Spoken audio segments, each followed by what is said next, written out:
అటు సర్పంచ్ ఎలక్షన్లు ఓడిచినాయో లేదో ఆలస్యం చేయకుండా మున్సిపాలిటీ ఎలక్షన్లు వచ్చినాయి. అందుకే సై అంటే సై అంటున్నాయి పార్టీలు. ఇప్పటికే ఎవళ్ళ ప్లానింగ్లల్లా వాళ్ళుర్రు. జిల్లాల పొంటి ఒకళ్ళను చూసి ఒకళ్ళు మూతి మోకం తిప్పుకుంటుర్రు. లీడర్లు పొట్టు సాపించుకుంటుర్రు. మీటింగ్ల మీద మీటింగ్లు పెట్టి ఎక్కడలేని ముచ్చట్లన్నీ పబ్లిక్కు నూరి వస్తుర్రు. అన్నిటికీ మించి ఎప్పుడెప్పుడా అని ఎదురు చూస్తున్న ఎలక్షన్ల ముహూర్తం కూడా రానే వచ్చింది. ఇక చూడరు మీరే. ఇక ఆలస్యం ఏం లేదు. తిప్పి కొడితే 15 దినాలు ఇట లేదు మున్సిపాలిటీ ఎలక్షన్లకు. ఆగో ఇగో అనుకుంటా అట్టిట్లా ముహూర్తం పెట్టిన ఆఫీసర్లు.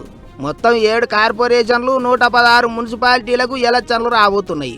అన్ని జిల్లాల కలెక్టర్లు పోలీసు బాసులు అందరితోని మాట ముచ్చట్లు చేసినాక పెద్ద మేడం మైకుల ముంగటికి వచ్చింది.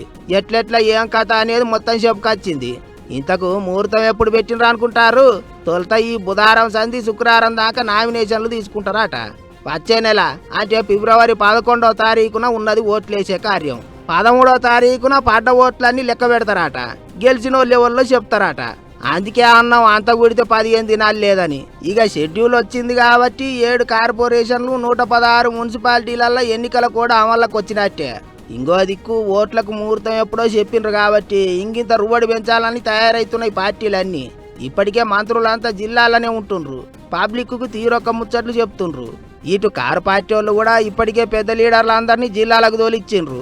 మున్సిపాలిటీ ఎలక్షన్లు ఒడిచినాకనే మళ్ళా పట్టణంలోకి రావాలని గట్టిగానే చెప్పిండ్రట. అటు పువ్వు పార్టీ వాళ్ళు సుతా సై అంటే సై అంటుండ్రు. గిట్లా ఎవ్వళ్ళకెవ్వరు వెనకకు తాగుతలేరు. ఈసారి గట్టిగా కొడతామా అంటుండ్రు. గెలిచేది మా పార్టీ అంటుండ్రు. అంత చూస్తుంటేనైతే 10-15 దినాలు జిల్లాల పోంటి లీడర్ల ముచ్చట్లతోని మోత మోగేటట్టే ఉన్నది. పోయినరే ఎన్నికల ప్రచారం ఇక దుమ్ము లేచేటట్టే ఉన్నది.